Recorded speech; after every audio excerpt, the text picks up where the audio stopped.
ID card hello వచ్చి hospital duty చేస్తుంటే అన్నం పెట్టిన ఒక పక్కన వచ్చి ఆ పేషెంట్ ఉన్నాడని చెప్పడానికి వచ్చారు.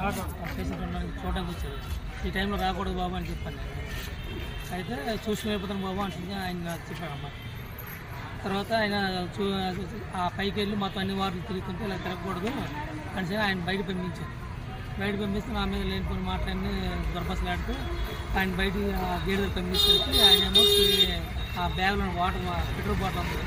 ఆ పెట్రోల్ బాటిల్ నా మీద మొత్తం పంపించాడు. దానివల్ల నేను ఇబ్బంది పడి బయట మళ్ళీ లోపలికి వచ్చి మా స్టేషన్కి ఇన్ఫార్మ్ ఇచ్చాను.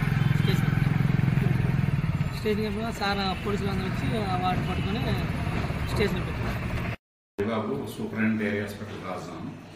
నిన్న రాత్రి ఒక సంఘటన జరిగిందని మా security supervisor security guards inform చేశారండి. వచ్చి మేము సీసీ ఫుటేజ్ కూడా చెక్ చేశాము.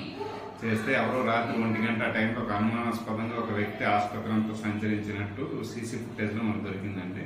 ఆయన ఒక బ్యాగ్ వేసుకుని వచ్చాడు. ఏమని అడిగితే పేషెంట్ ఎవరో జాయిన్ అయ్యారని చెప్తున్నాడు. బట్ యాక్చువల్గా నైట్ 1 గంటకు విజిటర్స్ అవర్స్ కూడా కాదు. అయినప్పుడు వచ్చి అన్ని హాస్పిటల్ తిరిగితే సెక్యూరిటీ తనకి ఫాలో అయ్యి అనుమానం వచ్చి చివరికి తనని ప్రశ్నించడంతో తనకి డౌట్ వచ్చి బయటకు వెళ్ళి మన ఎంట్రన్స్ గేట్ దగ్గర దీనిపై బ్యాగ్లో ఉన్న పెట్రోల్ బాటిల్ తీసి పెట్రోల్ మొత్తం జల్లేడంటండి దీని మీద సెక్యూరిటీ గార్డ్ మీద.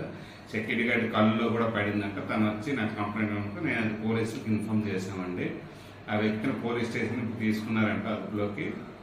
సో ఇటువంటి పునరావృతం కాకుండా ఉండాలి. సెక్యూరిటీ గార్డుల మీద జరిగితే ఇక్కడ పనిచేస్తున్న స్టాఫ్ డాక్టర్స్ అందరూ భయపడతారు కదా. సో దీని మీద కొద్దిగా కఠినంగా చర్యలు తీసుకుంటారని మేము ఆశిస్తున్నామండి. Thank you.